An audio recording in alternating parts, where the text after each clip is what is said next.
Corpo de Bombeiros de Santa Catarina celebra 93 anos e lança aplicativo para deficientes auditivos. Brasil tem um salário mínimo oficial e outro de ficção. O do governo é de cerca de R$1.000. Já o Diese sugere R$4.000 como mínimo ideal. Parcerias permitem que Secretaria de Assistência Social de Criciúma realize projetos para comunidades carentes. Ir ao dentista é motivo de pânico para pessoas em diversos países do mundo. E no Brasil não é diferente. E no esporte, diretoria do Tigre, assustada com péssima fase do time, demite técnico Vaguinho Dias e o diretor de futebol João Carlos Maringá. As notícias de Criciúma e do Sul de Santa Catarina você confere a partir de agora. No ar pela TV Primavera, Informe Região.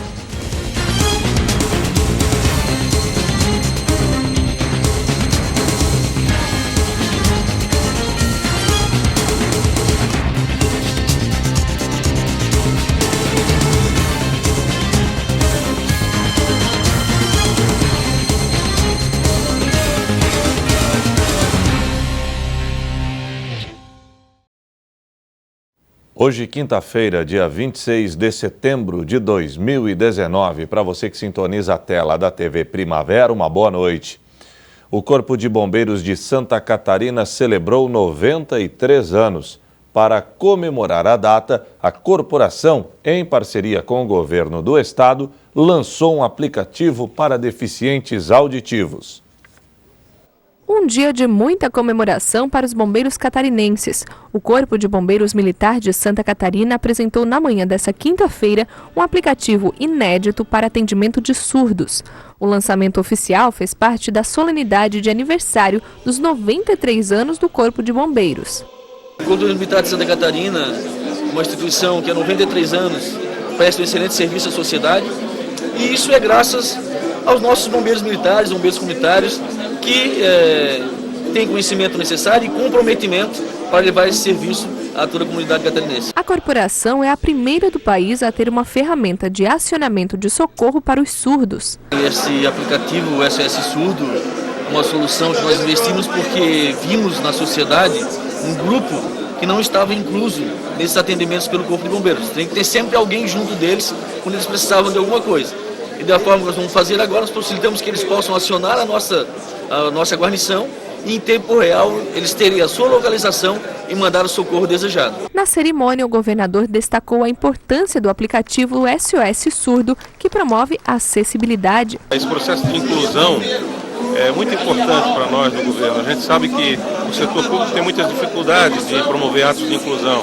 Ele tem processos licitatórios, tem que contratar pessoas, enfim, esse é uma solução simples, é uma solução que foi desenvolvida internamente, começou aí no hackathon e depois foi evoluindo, e hoje os bombeiros então apresentam esse aplicativo, que ele é inclusivo e que pode salvar vidas tanto de quem tem a limitação, quem tem a deficiência auditiva, quanto de outras pessoas. Muitas vezes ele pode pedir socorro para outras pessoas. Então é fundamental isso daí, o uso da tecnologia aliado à inovação, a inovação da cabeça das pessoas, não é? São pessoas criativas. Por isso eu digo, o governo é um governo criativo, está rodeado de gente criativa, gente inovadora, e assim a gente vai inovando e vai melhorando a vida dos catarinenses. O aplicativo foi elaborado pela Divisão de Tecnologia da Informação do Corpo de Bombeiros Militar de Santa Catarina.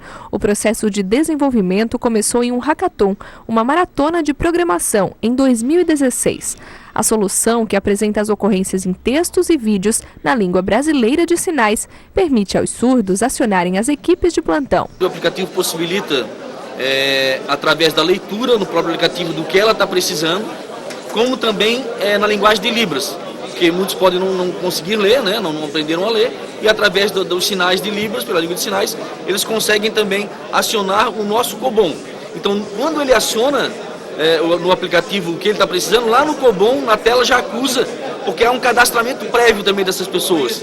Então já se sabe quem é a pessoa que está chamando, o bombeiro, né? A localização que ela está, e ele consegue no aplicativo colocar se é um incêndio, se é um atendimento no hospitalar, o tipo de ocorrência que ele precisa de atendimento. E o governador lembrou que há outras inovações tecnológicas sendo implantadas pelo governo do estado em vários setores e que podem auxiliar no dia a dia dos profissionais e dos catarinenses. Esse é um exemplo, nós temos vários outros, né? é quando a gente lança, por exemplo, a nossa forma de compra de combustíveis por aplicativo também, já economizamos mais de 6 milhões de reais. Nós compramos os combustíveis mais baratos para o cidadão comum hoje, preço em tempo real, no posto mais próximo, e podemos abastecer inclusive fora de Santa Catarina, o que não era possível antes. Saímos de 2.688 contratos para um único contrato de combustível, uma única licitação. Então, um modelo exitoso. Nós temos várias outras atuações na área da inovação e da tecnologia, como a assinatura eletrônica de todos os documentos do governo hoje, num processo 100% digital, onde a gente não usa mais papel, a gente economiza 29 milhões de reais por ano. É o valor equivalente à reforma das duas pontes mais recentes, né, a Pedro Ivo e a Colombo Salles, em Santa Catarina, aqui na ilha de Santa Catarina. Portanto, veja que são soluções simples que o governo promove, eliminando 800 mil processos físicos, veículos para um lado, para o outro, servidor imprimindo, aluguel de impressoras, extravio de processos administrativos, falta de transparência, porque o processo administrativo você coloca numa gaveta, né? E tem ali hoje um sistema que nos traz orgulho de ser governador do Estado, porque a equipe tem se dedicado, né, a Secretaria da Administração e todas as outras secretarias, enfim, envolvidas nesse processo de digitalização do governo. A nossa Jusesc hoje abre uma empresa em 40 minutos, nos governos anteriores levava 30 dias, 40 dias, 15 dias para abrir uma empresa. Mês de setembro nós abrimos 100 mil empresas, o número de 100 mil em Santa Catarina, aumentando o número de oferta de emprego. Tudo isso é aliado à inovação, aliada à tecnologia. O Brasil tem um salário mínimo oficial e outro de ficção. O do governo é de R$1.000. O Diese, por exemplo, sugere R$4.000. Perdão. Se isso acontecer, vai estourar as contas do governo em 895 bilhões de reais ao orçamento do ano que vem. O Brasil quebraria. Por isso, por enquanto, quem não consegue sobreviver com o número oficial tem que se desdobrar. Cílios, lábios e pele. Deixar as mulheres mais bonitas é o trabalho da Maria Helena. Ela é cabeleireira e maquiadora, só não pode maquiar o orçamento da casa dela. Para ajudar o marido e sustentar a família, que inclui 2 filhas, a Maria Helena tem que trabalhar em 3 empregos. Minha rotina começa muito cedo, né? Antes que o galo cante, já estou eu lá. Eu acordo 3h30 da manhã. Saio de casa, pego o primeiro ônibus às 4h10 da manhã e chego em casa por volta de 00:40, 00:30 o horário. Então, assim, eu sou turista em casa para poder ajudar na renda. A quantia que a Maria Helena recebe nos 3 empregos, trabalhando das 6 horas da manhã até as 10 da noite, é aproximadamente R$4.000. Segundo o DIEESE, esse deveria ser o valor de apenas um salário mínimo no Brasil. Luxo não dá para ter, né? Mas eu acho que a pessoa poder comer bem e se vestir bem, eu acho que seria excelente, né? Todos os meses, o DIEESE divulga uma estimativa de quanto deveria ser o salário mínimo para atender às necessidades básicas do trabalhador e de sua família. Nessa conta entram despesas como alimentação, moradia, educação, saúde, lazer e transporte, entre outros. O valor atual, R$ 998. É impraticável para uma família suprir todas essas necessidades? Não precisa de muita análise para perceber que sim, R$ 998 é absolutamente insuficiente para uma pessoa, que dirá para uma família. E de acordo com esses cálculos, o salário mínimo ideal para os dias de hoje seria esse aqui, R$ 4.044,58, ou seja, quase 4 vezes mais que o valor atual, que é de R$ 998. E esse cálculo tem como base a cesta básica mais cara do país, que hoje é de São Paulo. O preço dela, R$ 481,44. O salário mínimo entrou em vigor em julho de 1940 e na época valia o dobro do que é pago hoje. O economista mostra no gráfico que de 1960 a 1990 o mínimo sofreu um processo de desvalorização, mas dos anos 90 para cá teve início um processo tímido de recuperação que se mantém até hoje. O maior valor na história foi registrado em julho de 1959, R$ 2.823,88. E e o menor em abril de 1992, R$ 332,61. Ele já foi bastante mais significativo em termos de poder de compra. Aí nos anos 60, principalmente meados dos anos 60, ele começa a sofrer uma combinação de aceleração de inflação e de uma política deliberada de arroxo. O último reajuste do salário mínimo aconteceu em janeiro desse ano. Um dos argumentos do governo para controlar o valor é o impacto que o reajuste pode causar para a economia do país. Este economista ressalta que 60% dos trabalhadores brasileiros recebem o mínimo.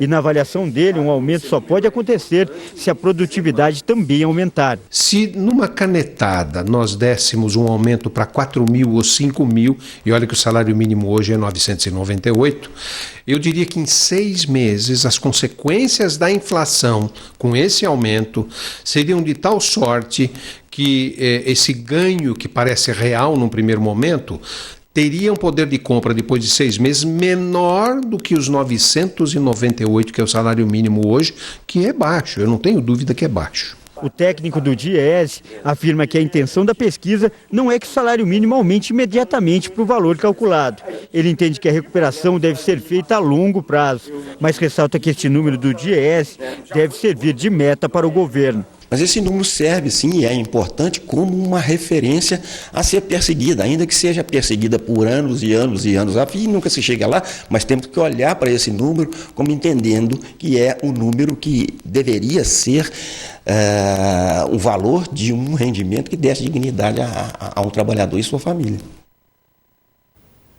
A seguir, ir ao dentista é motivo de pânico para pessoas em diversos países do mundo. E no Brasil, não é diferente.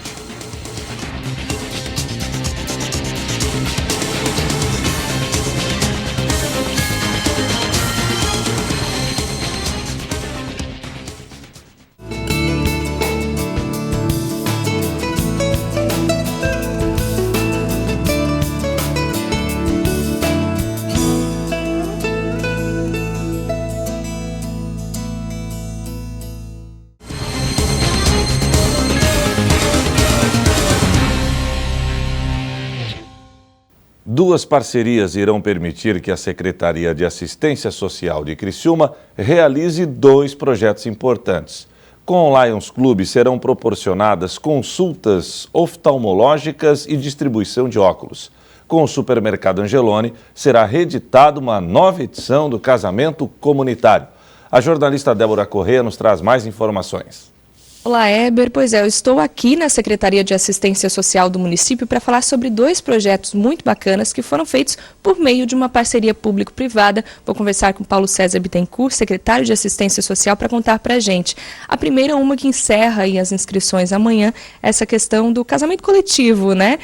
Isso é também uma demanda do município? Há casais realmente buscando isso aqui na cidade que não conseguem, né, fazer esse casamento? Sim, Débora e público ouvinte, realmente tem bastante pessoas que procuram, existe um custo, né, para realizar os casamentos comunitários, o custo do próprio registro no cartório, mas o custo das festas, enfim, né, da roupa, da vestimenta, decoração. Muitas igrejas aqui, muitas entidades religiosas realizam ainda, fazem esses casamentos coletivos, e a Secretaria da Assistência Social recebeu uma proposta do Grupo Angeloni, o Grupo Angeloni oferecendo aí uma festa para 40 casais, pedindo que fosse de fato casais que estejam em situação de vulnerabilidade social, ou seja, que não conseguem arcar com a despesa de um casamento, com os registros, com a festa. O Angeloni propôs, o Grupo Angeloni, dar a festa, né, e pediu o apoio da assistência social para selecionar 40 famílias que estejam em situação de vulnerabilidade social, para que pudessem então fazer parte desse rito. Então ainda há vagas, casais que estejam interessados têm até amanhã para se inscrever. Sim, os primeiros 40 casais que comparecerem no CRAS Cristo Redentor, apresentando documentação necessária e sendo aprovado pelo cartório, até por todas as questões dos ritos que tem um casamento, esses serão contemplados aí com uma grande festa, um momento muito especial. Agora, bom, falando de um outro projeto também, que é uma parceria público-privada, dessa vez com o Lions, né, é a questão de exames oftalmológicos e também entrega de óculos para famílias carentes também, né? Como é que vai funcionar isso? Quais são as famílias, as comunidades que vão ser beneficiadas? Legal, uma parceria que a gente já vem desenvolvendo cerca de 5, 6 meses com o Lions. O Lions Clube Criciúma tem a visão como a sua pauta, a sua meta principal. Voluntários, pessoas que são abnegadas em fazer o bem. Eles conseguiram aí 5 médicos oftalmológicos, né, de oftalmologia, que vão vir a Criciúma, se deslocando de Florianópolis, com seus equipamentos, interessados em atender um número de 100 pessoas, que para fazer teste de acuidade visual, teste de oftalmologia, enfim, todos os exames. E o mais legal de tudo é a possibilidade aí de doar os óculos, né? Tanto a armação quanto a lentes. Então a gente sabe que muitas pessoas nem se propõem a fazer esses exames porque depois não conseguem obter o óculos e aí a receita vence, vai pegar novamente, marcar uma consulta e acabam não se sujeitando a isso. Principalmente o nosso público, os usuários da assistência social, são pessoas que muitas vezes a informação não chega até elas, está lá a criança com dor de cabeça, está a criança com déficit de aprendizado, muitas vezes não sabe que o problema é não estar enxergando o que está sendo passado no quadro, não consegue escrever, dói a cabeça, o idoso que não consegue ler, que não consegue ter atividade, está desanimado, e as pessoas às vezes não sabem o porquê. A falta de informação leva muito desse nosso público, e a assistência social é o órgão público que chega nas mais diversas comunidades, naquele público mais desassistido, e aí a nossa equipe fez a seleção de 100 pessoas entre o território do Renascer e do Cristo Redentor. E neste sábado agora, do meio-dia até as 5 da tarde, a equipe do Lions vai estar lá se instalando na Escola Clotilde Lalau com seus equipamentos oftalmológicos, com seus médicos vindo de Florianópolis e já com as parcerias para doar a lente, a armação e o óculos completo para essas famílias. Bacana essa parceria também, né, dessas empresas que procuram a prefeitura para fazer o bem. Para fazer o bem, percebem que o poder público sozinho não consegue suprir todas as demandas, percebem que é um papel da sociedade enquanto empresários, sociedade enquanto pessoas físicas, fazer também a sua parte. O poder público conta com muitas entidades, e não só entidades sociais, mas também entidades religiosas que fazem um trabalho a nível de mutirão, de arrecadar alimentos, de arrecadar fraldas para as pessoas que precisam. Se não fossem essas pessoas, esses voluntários, essas pessoas do bem, só o poder público não consegue suprir todas as demandas. Legal que essas iniciativas, tanto do Grupo Angeloni quanto do Lions, possam aí inspirar outras pessoas, outras empresas a nos procurarem. A estrutura, a gente faz a seleção das famílias, as condições para que isso aconteça, a gente corre atrás. A gente precisa sim de bem mais parceiros. Tá certo. Obrigada, Paulo. Como o Paulo falou, né, que essas histórias, essas iniciativas inspirem outras iniciativas de outras empresas aqui da cidade, por que não? E o nosso papel, é claro, noticiar também essas coisas boas que acontecem por aí. Débora Corrêa para o Informe Região. O pânico de ir ao dentista afeta milhões de pessoas no mundo e também no Brasil. Claro, não é diferente. Com a Pesquisa Nacional de Saúde, onde acontece 11% da nossa população não tem sequer um dente. Imaginou? 11% da população brasileira não tem um dente. Outro motivo que leva muitas pessoas a não cuidar da saúde bucal é o valor do tratamento. Mas o problema é que ir ao dentista fica caro mesmo, se a pessoa esquece durante anos de fazer a mínima higiene diária, que é simplesmente escovar os dentes. O sorriso é um cartão de visitas. Valoriza a nossa imagem e influencia a autoestima. Para ter um sorriso bonito, é preciso cuidar da saúde bucal e manter em dia a visita ao dentista.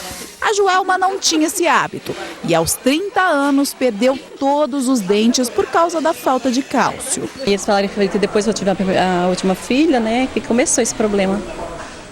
E eu não sabia que existia isso, né, de dar problema na raiz dos dentes, né, e eu não conhecia, eu não tinha muitas informações, né, sobre isso. E você não costumava ir ao dentista?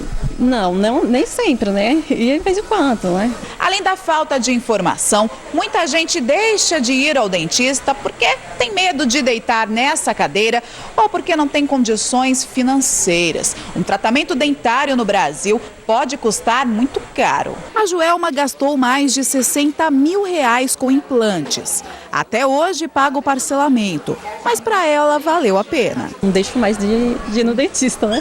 Mudou sua autoestima. Isso, nossa. É uma coisa muito importante, muito mesmo. A Monalisa é filha da Joelma. Resolveu estudar ortodontia de tanto frequentar os consultórios com a mãe. Quando eu comecei a estudar, que eu comecei a entender o que tinha acontecido com ela, né? E na época a gente achava estranho, mas não entendia direito o processo da doença, né? Cuidar da saúde bucal não é só uma preocupação estética. Cerca de 11 milhões de brasileiros vivem sem nenhum dente. E isso traz riscos à saúde. Afeta a digestão, respiração e a articulação da mandíbula. Por isso é importante educar as crianças desde cedo a cuidar dos dentinhos. A mãe acha que dente de leite não precisa escovar, depois vai cair. E não. Às vezes a criança ela fica até com problemas na mordida depois por causa disso. Sempre importante cuidar, né? Manter, levar. Até mesmo quando é bebê, já pode ir fazer uma avaliação. Hoje em dia não faltam opções para o tratamento dentário. Planos de saúde, odontológicos, clínicas populares. O que não pode é deixar de ir ao dentista. A gente pede para que o paciente frequente o dentista de 6 em 6 meses para fazer uma prevenção. Faz uma limpeza, dá uma olhada, se tiver uma carizinha vai ser pequena, nunca vai chegar, por exemplo, num canal. O que a gente vê é que as pessoas ficam numa média hoje de 3, 4, 5 anos, às vezes 10 anos sem um dentista, e aí chega lá, tem todo um tratamento acumulado nesse período. E aí acaba ficando caro. Aí é que eles falam, dentista é caro. Não é que dentista é caro, é que ficou muito tempo sem tratar, muito tempo sem dar uma olhada, sem fazer uma limpeza. E aí acaba acumulando, vai pagar tudo de uma vez, claro. O que muita gente não sabe é que todo brasileiro tem direito a tratamento dentário de graça. O SUS oferece atendimento em hospitais e postos de saúde de todo o Brasil. Além disso, muitas faculdades também têm o serviço gratuito ou cobram preço mais acessível. A Universidade de Guarulhos, na região metropolitana de São Paulo, atende em média 500 pessoas por mês. Saem quanto mais barato? Em média 70%, 80% do que é a média de mercado praticado. A nossa maior propaganda é o boca a boca, mas como nós somos uma universidade de tradição na região, esse problema, entre aspas, ele a cada ano ele é minimizado. A Adriana começou a cuidar dos dentes agora porque foi incentivada pelo filho, o Matheus, de 9 anos, que já sabe o quanto é importante a saúde bucal. Você gosta de cuidar do dente? Você acha importante? Agora que sua mamãe também vai cuidar, você acha que é importante? Sim. Por quê? Por causa que é legal e deixa o dente bonito, autoestima. A família toda participa, né? Todo mundo cuidando. Todo mundo cuidando da saúde. A saúde começa pela boca, né? Tem que cuidar. Tem que cuidar. Senão fica difícil, né? A seguir, diretoria do Tigre, assustada com a péssima fase do time, demitiu o técnico Vaguinho e o diretor de futebol do clube, João Carlos Maringá.